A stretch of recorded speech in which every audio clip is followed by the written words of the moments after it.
So hello everyone, welcome in this video. इस video में हम डिस्कस करते हैं कि हमने जो प्लान किया था। देखो, ये है हमारा चार्ट है, 15 मिनट के चार्ट है, ठीक है। इस पे देखो, बैंक निफ्टी यहाँ से रिजेक्शन लेगा, हमें पता था क्योंकि ये रेजिस्टेंस था, ठीक है। और फिन निफ्टी भी इतने रेजिस्टेंस पर था, ठीक है, ये भी हमें पता था यहाँ पे। और निफ्टी 50 जो था, जो काफी ज्यादा स्ट्रेच हुआ था, पता था कि प्रॉफिट बुकिंग आएगी, वही प्लान कर रहे थे, डेली चार्ट में रेड कैंडल एक्सपेक्ट कर रहे थे, ठीक है। तो वैसा ही हुआ, यहाँ पे प्रॉफिट बुकिंग आया ऊपर से इस रेजिस्टेंस से।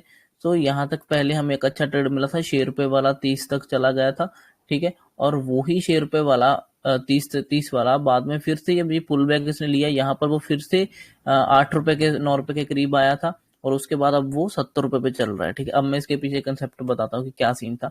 देखो, इसमें ना अगर पहला ट्रेड किसी ने नहीं पकड़ा तो ये दूसरा पकड़ा जा सकता था, क्योंकि 2 बजे के करीब वो भी मूव आया था, 1:30 बजे के बाद, ठीक है। और ये सभी लेवल्स ब्रेक होने थे क्योंकि ये मल्टी टाइम टेस्टेड थे। देखो, बैंक निफ्टी के भी सभी लेवल मल्टी टाइम टेस्टेड थे, इसके भी ये लेवल मल्टी टाइम टेस्टेड थे, ठीक है। और ये अभी से वहां पे रुकने वाला नहीं था वहां पे, ठीक है, उसको फ्लो में ब्रेक डाउन करना था। देखो, सभी इंडेक्स के ऑलमोस्ट सभी के ही मल्टी टाइम टेस्टेड लेवल थे।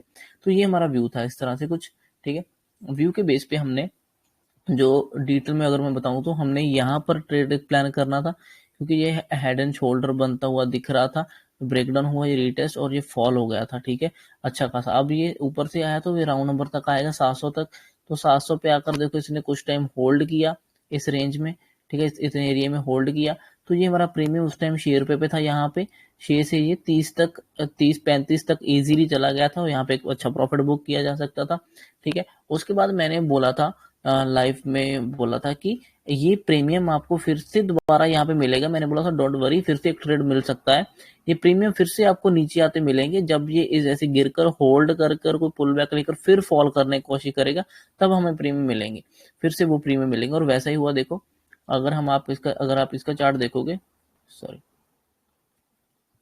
अगर आप इसका ये चार्ट देखो तो दिख रहा है कि इस रेंज में होल्ड कर रहा था, ठीक है, पहले जब ऊपर गया था, उसके बाद ये ब्रेकआउट किया था, फिर नीचे आया, तो इसी रेंज के पास ये होल्ड करने की कोशिश कर रहा था, ठीक है। वहां पे होल्ड कर रहा है तो ठीक है, अगर नहीं करेगा तो फिर से फॉल करेगा ना, तो बड़ा मूवमेंट आएगा फिर, और इस लेवल के नीचे निकलेगा और ये गैप फिल करेगा। जी, मैंने लाइव में बोला था कि ये गैप फिल होगा, और गैप फिल हो गया, ठीक है। अब मैं सेकंड ट्रेड कैसे फाइंड करना था। देखो, ये जो चार्ट है, इसमें क्या हो रहा था ना कि ये इस तरह से डिसेंडिंग चैनल चल रहा था, ठीक है। अब मुझे पता था कि नीचे तो इसको जाना है, लेकिन इस डिसेंडिंग चैनल बन रहा है ना, ये चैनल हमेशा ऊपर को ब्रेकआउट होता है, तो ये नीचे नहीं जाएगा इस तरह से।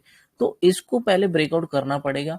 इसने वो ब्रेकआउट किया, कुछ टाइम ऊपर गया, ठीक है, लेकिन अब इसको जाना तो नीचे था, तो इसने ये ब्रेकआउट को सस्टेन नहीं किया, फेल हो गया, और एक ही कैंडल में नीचे।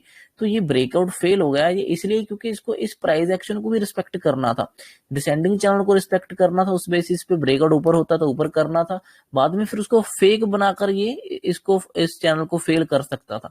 इसने फेक ब्रेकआउट किया, बाद में फिर नीचे घुस गया, तो फिर वहां पे होल्ड किया, फिर डाउनफॉल। तो ये चैनल जो बन रहा, अगर इतना गिरने के बाद ये ऐसे साइडवेज में होल्ड करता ना, इस तरह से होल्ड कर रहा होता, फिर तुझे इजीली नीचे ब्रेकडाउन दे देता, ठीक है, तो इजीली मिल जाता। या फिर अगर ये असेंडिंग चैनल बन रहा होता, यहाँ पर ऊपर की तरफ ऐसे बन रहा होता, इस तरह से ऊपर जा रहा होता धीरे धीरे करके, तो फिर ब्रेकडाउन अच्छा मिल सकता था। तो तुझे नॉर्मल सीधी सी बात है, लेकिन ये यहाँ पे चैनल उल्टा बनाना शुरू कर दिया।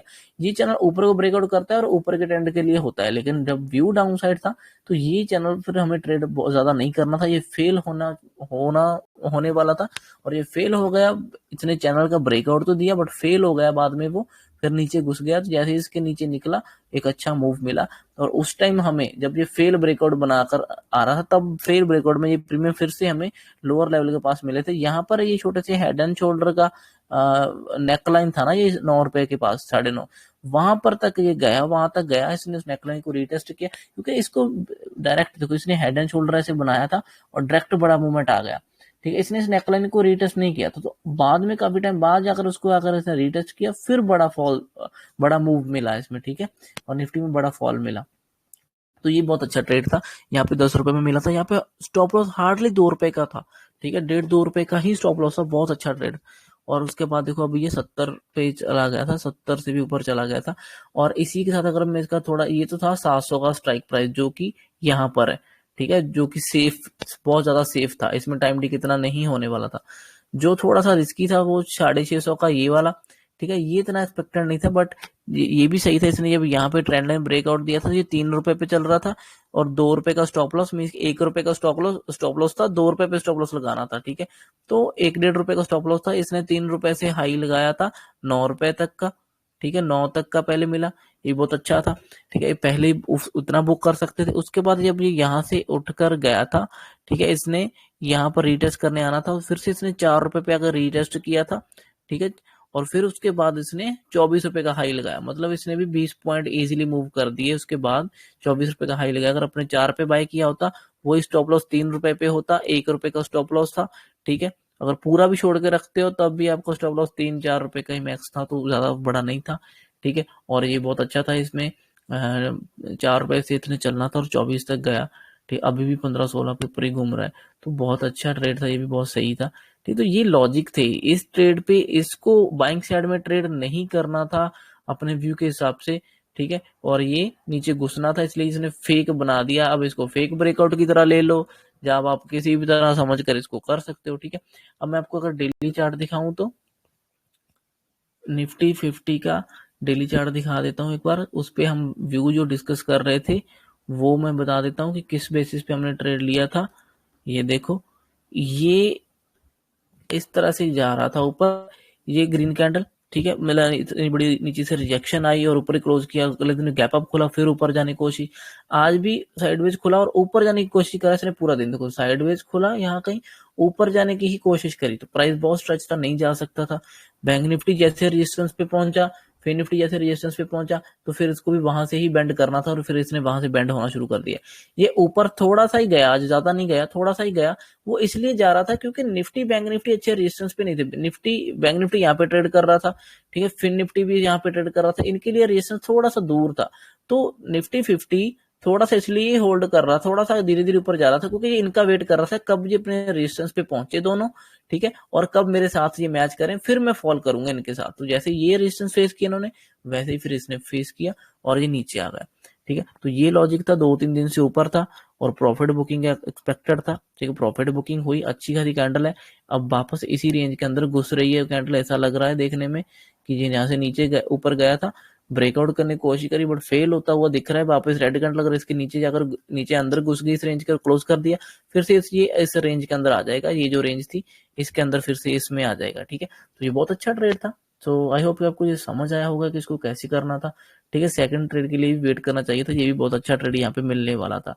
अब ये देखो, ये लॉजिक है, इस पे प्रैक्टिस करो, बैक टेस्ट करो, फिर आपको धीरे धीरे सब चीजें करने आएंगी, ठीक है। जब तक खुद से एंट्री नहीं करते ना, तब तक आपको कॉन्फिडेंस आएगा नहीं, ठीक है। देखने में तो हर रोज दिख ही रहा होगा कुछ ना कुछ, बट जब करना शुरू करोगे तब कुछ अलग ही लेवल की चीजें होती हैं, तो वो करने पर ही पता चलती हैं, ठीक है। वो कोई आपको ऐसे सिखा नहीं सकता।